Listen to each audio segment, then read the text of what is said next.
Misinformation. Fact-checking farragos. Everywhere we look, we're questioning which information can be relied upon. One of the world's most reliable, experienced, and credible medical journals has criticised Facebook's fact-checkings. I wonder what the consequences will be for them.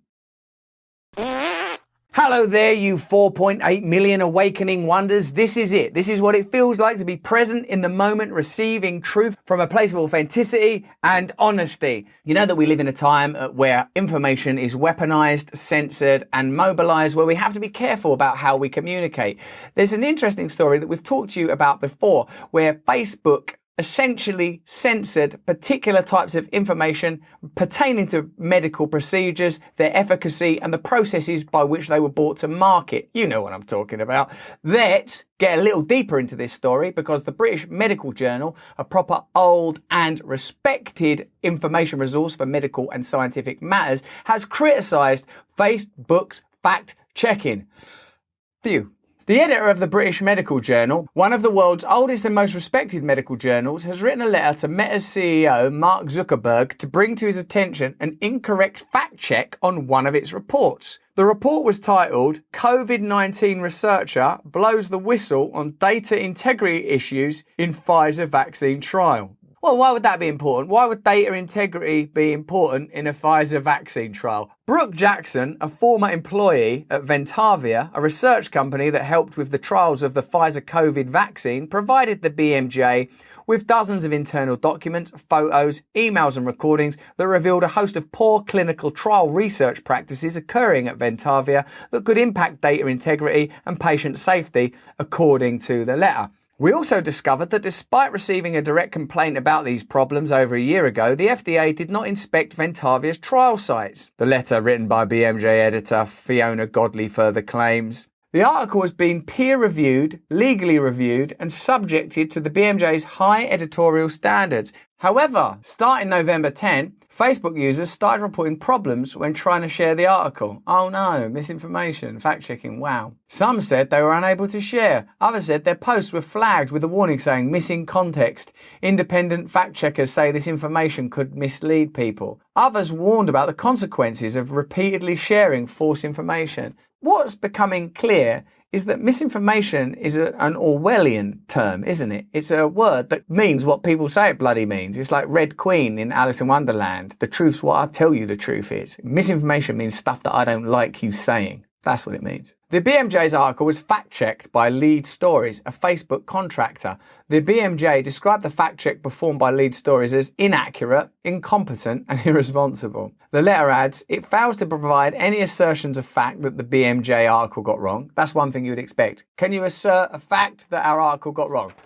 No. The first paragraph inaccurately labels the BMJ a news blog. The tools of condemnation are applied even in this critique, applying terms like news blog, which is an easily dismissible kind of, it's a news blog. It's probably just some guy sat behind a desk, tapping away at his computer, masturbating. In fact, we can check because we can look at his search history. It contains a screenshot of the article with a stamp over it stating flaws reviewed. Despite the Lead Stories article not identifying any false or untrue in the BMJ article. I think if you're going to say something's untrue, you've got to identify something untrue in it. It published the story on its website under a URL that contains the phrase hoax alert. This is a time, perhaps more than ever, where you require legitimate resources when it comes to the verification of data. In the BMJ, we have one such source, a credible, reliable, legitimate, professional, medical, scientific organisation that are just being casually dismissed as hoaxes. So it's not only a situation where you can't search for particular terms or can't discuss particular terms. When a truly legitimate source is found that says, hey, we've got some questions about the way that those trials were conducted, here's our research, they just stamp it, hoax, and bundle it out the window. That's like a level of control of information that's, well, it sort of hints at an agenda, doesn't it? The BMJ contacted Lead Stories about the issue, but they allegedly refused to change their fact check. The Medical Journal also contacted Facebook directly about removing the fact check. The editors also noted that this was not the first time a credible article by an authoritative source of medical information has been censored by Meta. So, really, we're not talking about misinformation and fact checking in some universally agreed way in the service of a higher truth. What you have to learn to identify for yourself is what agenda could be at play, recognize that financial interests are behind it, identify too that whenever you critique or query that information, you're likely to be maligned as a conspiracy theorist and information regarded as wacky, because that could happen if you're a vlogger, an individual, or a trusted, credible news source, as has happened in this instance. Here's Matt Taibbi talking on the subject, friend of the show. You can see him on Under the Skin soon, a fantastic interview. The British Medical Journal never said Jackson's story revealed disqualifying flaws in the vaccine, nor did it claim that the negative information calls into question the results of the Pfizer clinical trial. It also didn't claim that the story is serious enough to discredit data from the clinical trials. The BMJ's actual language said Jackson's story could raise questions about data integrity and regulatory oversight, which is true. So immediately the claims that were made are conflated with higher claims or more egregious claims and then dismissed on that basis to sort of shut down conversation. And that doesn't make me think that transparency, clarity, open discourse are utmost in the shared mind of the dominant forces in shaping this narrative. Once censorship becomes legitimized, you have to recognize that you may like the current form of censorship because it might line up with your agenda or personal opinions, but it may not always be the case. So I would say be especially vigilant if the censorship is being applied to an authoritative medical source on a legitimate medical matter and making reasonable claims, not extreme ones, and really asking for an open discourse. If open discourse is to be feared and shut down, what does that suggest to you? The real issue with the piece is that it went viral and was retweeted by the wrong people. As lead stories noted with marked disapproval, some of those sharers included the likes of Dr. Robert Malone and Robert F. Kennedy.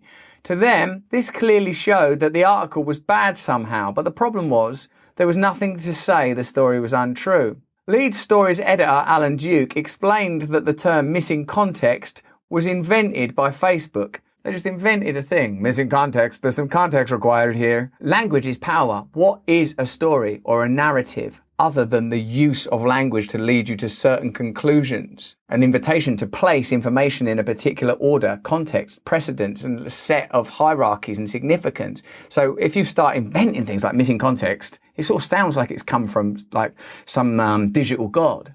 But really, it's just some people have decided, oh, this is a term we're using now. Missing context has become a term to disparage reporting that is true but inconvenient. As journalist of the BMJ article Paul Thacker notes, they're checking narrative, not fact. That's amazing. That's an amazing distinction. It's like everything in this is true, but we would like you to look at it in this way. That's an invitation to change your perception of reality, not based on facts, but preference and opinion. The significance of the British Medical Journal story is that it showed how easily reporting that is true can be made to look untrue or conspiratorial. The growing bureaucracy of fact-checking sites that help platforms like Facebook decide what to flag is now taking into account issues like the political beliefs of your sources, the presence of people of ill repute among your readers, and the tendency of audiences to draw unwanted inferences from the reported facts. That's tyranny. That's a desire for total control, 360 absorption of your consciousness and your behavior and your mind. Oh, you don't like that. We want to control that. You know, wanting to control the audience, the outcome, the inference, what you do in your own mind. That's beyond what even Foucault envisaged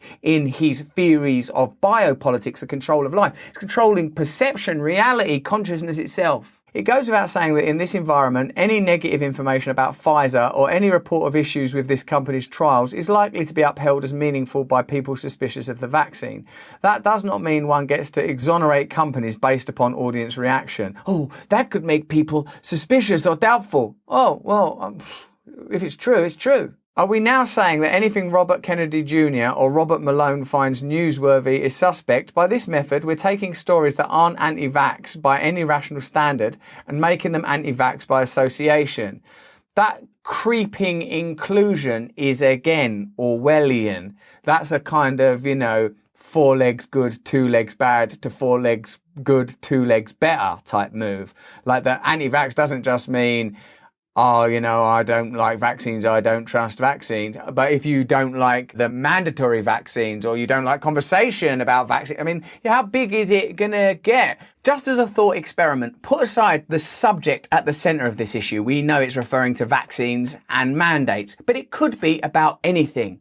An article that could not be proven to be untrue, that didn't say anything that was untrue, was dismissed, labelled as untrue, called a hoax, controlled and censored and dismissed.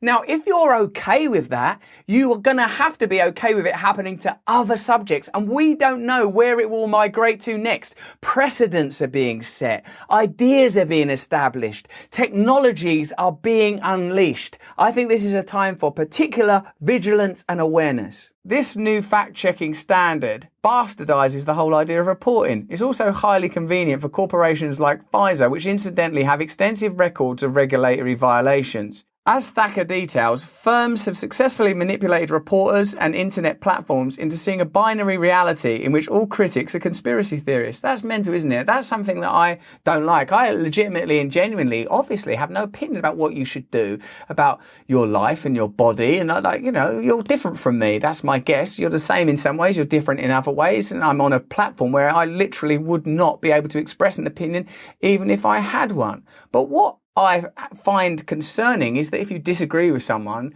you sort of resort to a kind of a condemnation and criticism that undermines and takes away their right to even communicate. That's not fair. Disagreeing with one another is good and healthy. You can't just shut that stuff down at source. We don't have main and minor points of view anymore, he says. What we have is truth and conspiracy. After the BMJ episode, a missing context flag should be understood for what it is, an intellectual warning label for true but politically troublesome information. Wow, that's a really fascinating interpretation by Matt Taibbi there, that when you see that missing context, what you could take that to mean is, we don't like you seeing this.